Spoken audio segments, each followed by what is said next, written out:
I mean पुस्तकं वाचायची वाचली, दारू प्यायची आहे प्यायले, सिगरेटी ओढायच्या आहेत ओढल्या, वैचारिक गोंधळ घालून झाले, शब्दांची मैथुनं, तात्विक बुडबुडे, सगळं केलं, पण एवढंही पुरेसं नाहीये बहुधा.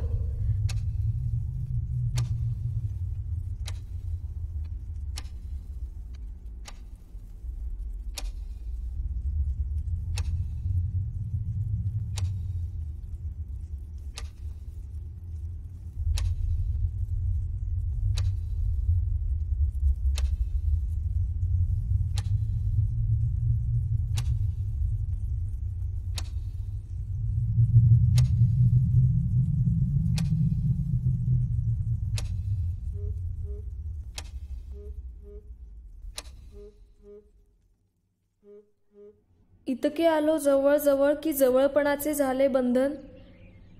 छेडणार जर होतो आपण गीत नव्हे तर हवेचं होते विणेच्या तारातून अंतर.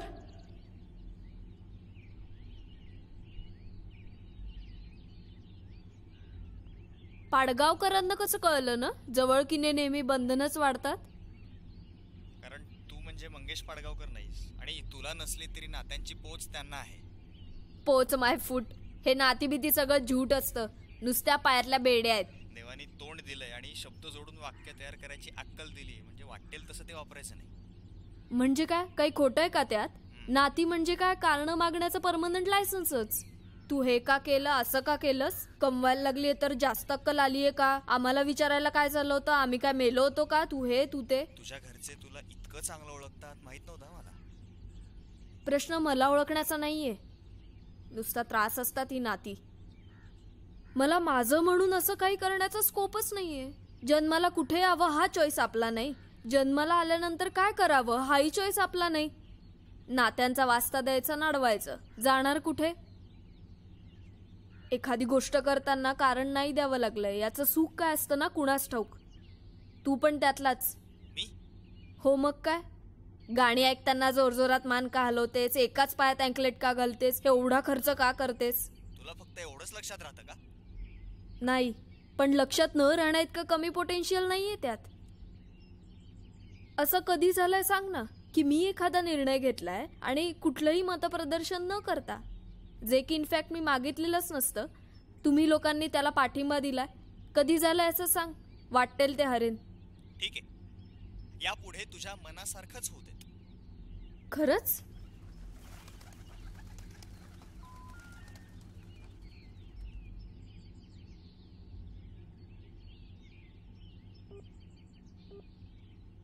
तुम्ही ज्या नंबरला कॉल करत आहात तो सध्या स्विच ऑफ आहे. आपके द्वारा dial KIA Gaya number.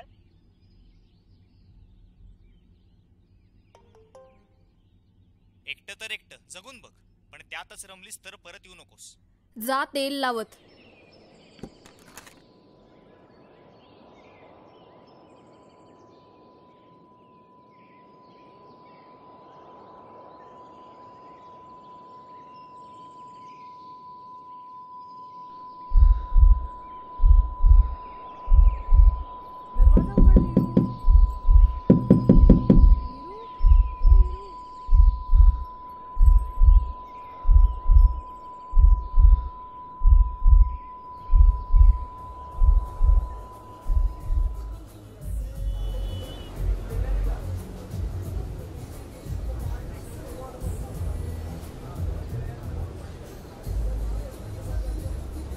It must be very painful for you.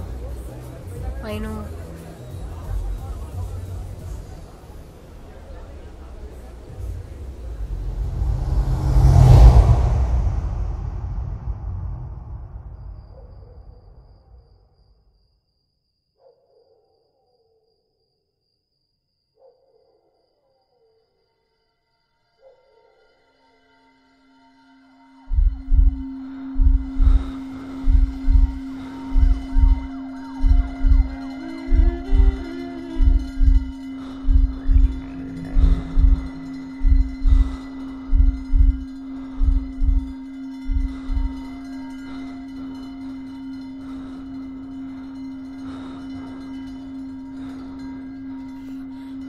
मला आता होतंय ते नक्की दुःखच आहे की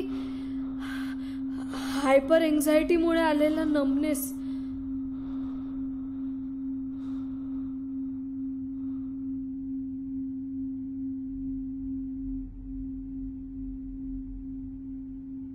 एवढं असेल तर एकटी राहा, मला नाही फरक पडत. बरं झालं पीडा गेली.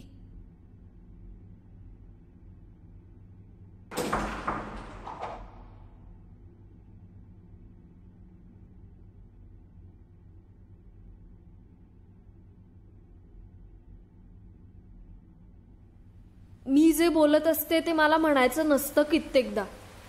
शब्दच सापडत नाहीत बहुतेक वेळा, आणि जे सापडतात ते चुकीचे असतात.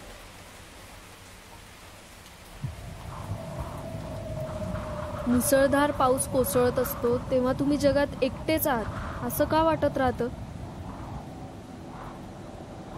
पुढे काय, यापेक्षा काय झालं याची उजळणी का करतो?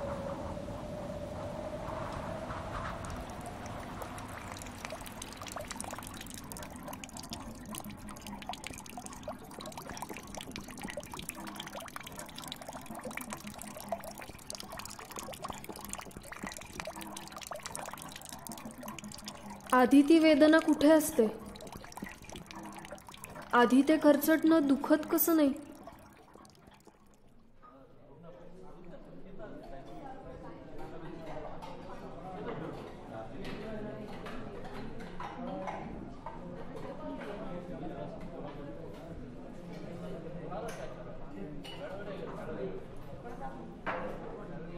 हे बघ, मी इतके दिवस खूप विचार करत होते. मला काय हवंय हे मला फार पहिल्यापासून माहीत होतं. नंतरच्या भांडणांमधूनही माझं ते भान कधीच सुटलं नाही. मी किती हाय मेंटेनन्स मुलगी आहे हे प्रियला पटलं सुद्धा होतं. का पटलं? त्यालाही कुठेतरी मनात माहीत होतं म्हणून, की त्याच्या डोक्यातून माझा विचार कायमचा बाद करायचा या ईर्षेनं पेटलेली माझी कन्व्हिन्सिंग पॉवर बाप होती म्हणून? कारण त्याने जास्त वेळ नेट लावून धरलाच नाही. तसा धरला असता तर माझा इगो सुखावला असता का?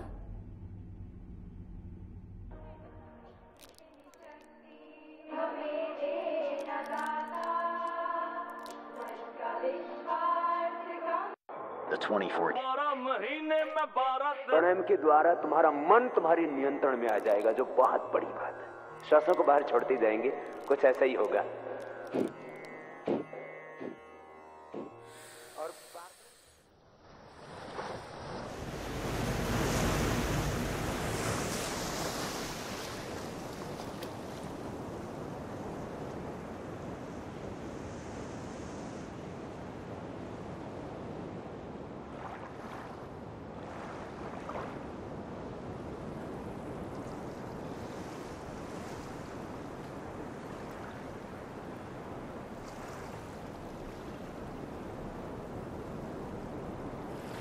शंख गोळा करताना माझ्याबरोबर कोण होतं हे आठवूच नये याचा मात्र मला प्रचंड धक्का बसला.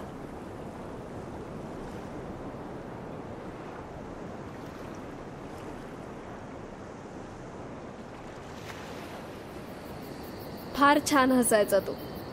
प्रत्यक्ष हसण्यालाही हसू फुटेल असं हसणं होतं त्याचं. डोळ्यांच्या कडांपासून उमलत वर्तुळांमधून त्याच्या चेहऱ्यावर पसरत थेट आपल्यात उमटणार. आज त्याच्या हसण्याचा आवाज फुटला नाही, कल्पनेतही कानाभोवती फिरकला नाही, एकदाही नाही.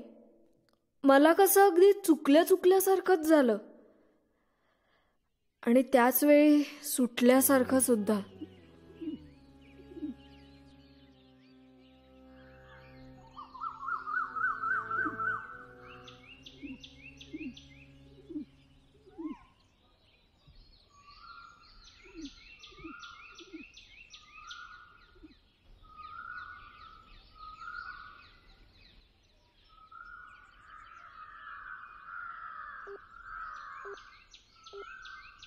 ग्रेस ना?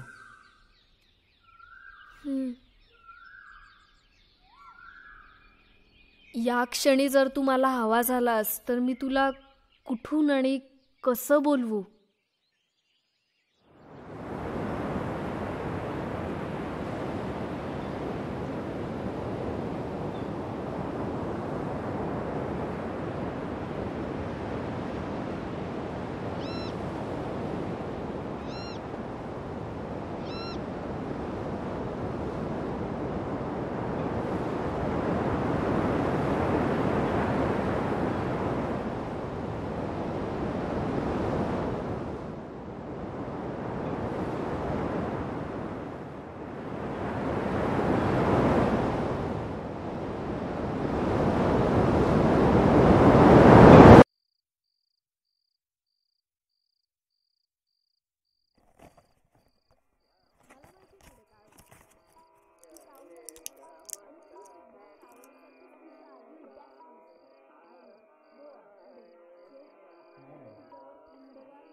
एखादी गोष्ट सांग ना. गोष्ट आता ठीक आहे. काय होतं? एक होता आपला मला माहितीये पुढे काय होतं. तुला कसं माहित? हा हा ते दुसरं बोट काय होतं? गोष्ट. ठीक आहे, मी तुला एक नवीन गोष्ट सांगतो. काय होतं? एक होतं आटपाट नगर. त्या आटपाट नगरामध्ये कदंबाच्या झाडावर कावळ्यांची कॉलनी होती. कदंब? हो. आणि तू त्या डोसे करशील का? हे ही नख काप ग. काय? तर त्या कावळ्यांच्या कॉलनीमध्ये एक हुशार आणि डॅशिंग असा कावळा राहत होता. आता कावळा म्हटला की कावळी आलीच, आणि ती सुद्धा कावळ्यासारखीच हुशार आणि डॅशिंग असणार. Correct. I know. Go on. पुढे. हुशार आहे ग माझी बाळ. चल पुढची गोष्ट तूच पूर्ण कर, मी झोपतो. हा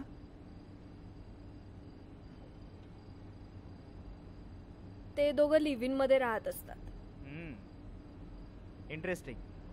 पुढे. कावळ्याचं घर असतं शेणाचं. कावळ्याचं घर गेलं वाहून.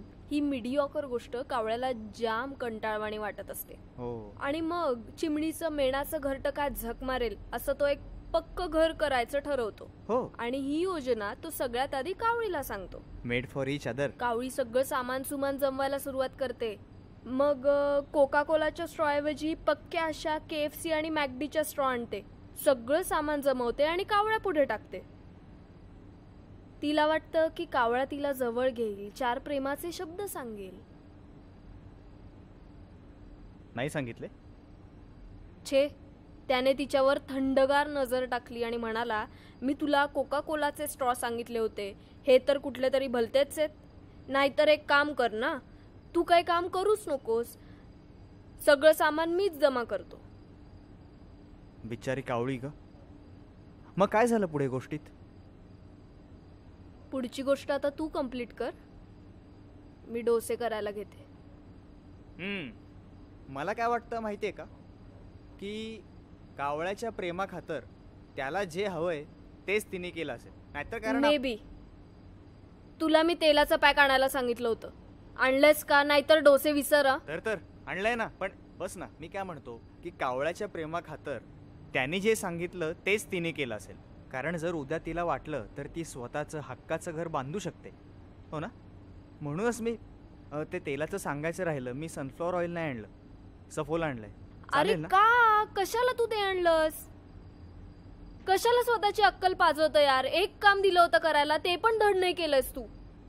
कशाला उगाचच?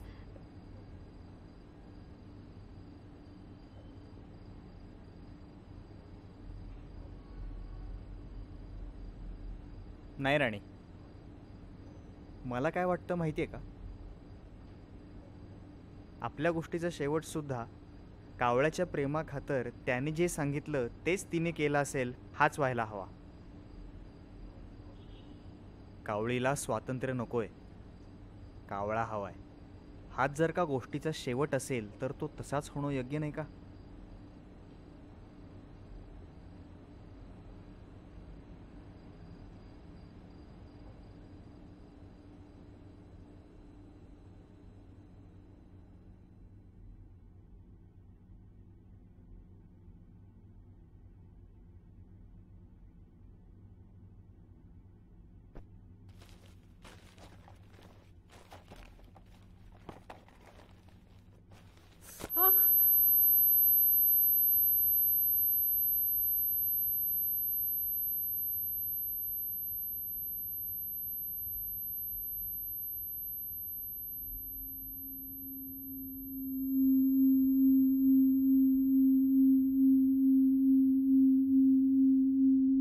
वेदना मुरवत ठेवली की ती भिनते. एका गाफील क्षणी आपला ताबा घेते. वेळीच भिडलं नाही तर काय होईल?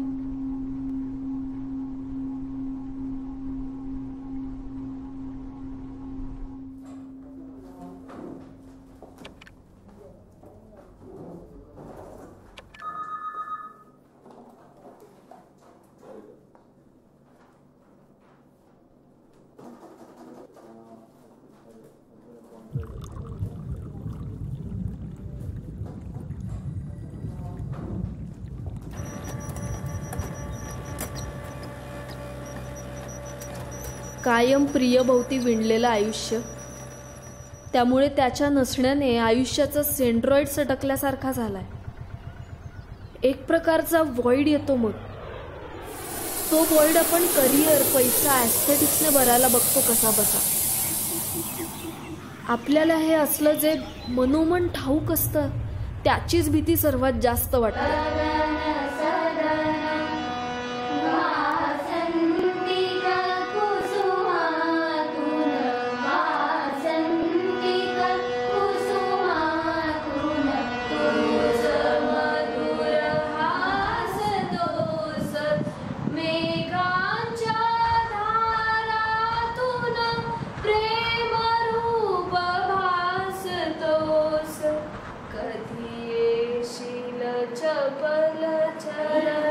एका कृष्णापायी असं पोचले आलेल्या बाटलीसारखं चुरगडत जाणं शोभतं का तुम्हाला?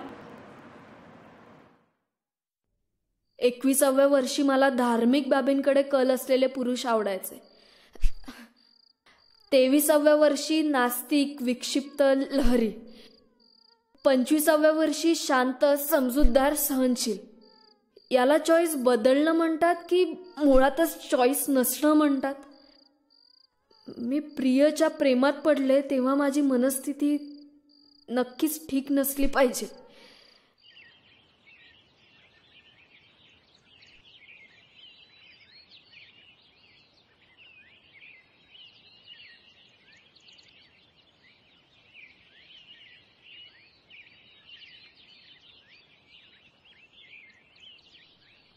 माझ्यातून प्रिय वजा जाता उरतं काय? मी उणे प्रिय शून्य मुळीच नाही. ही मी प्रिय शिवायची. आता या आरशाकडे बघून स्वतःची नव्याने ओळख करून घेतली पाहिजे.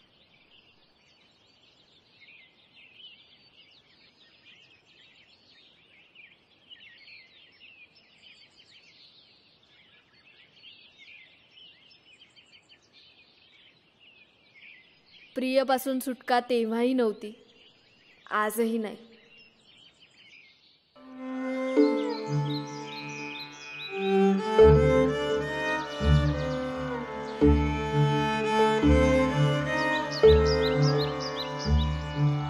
Thank you.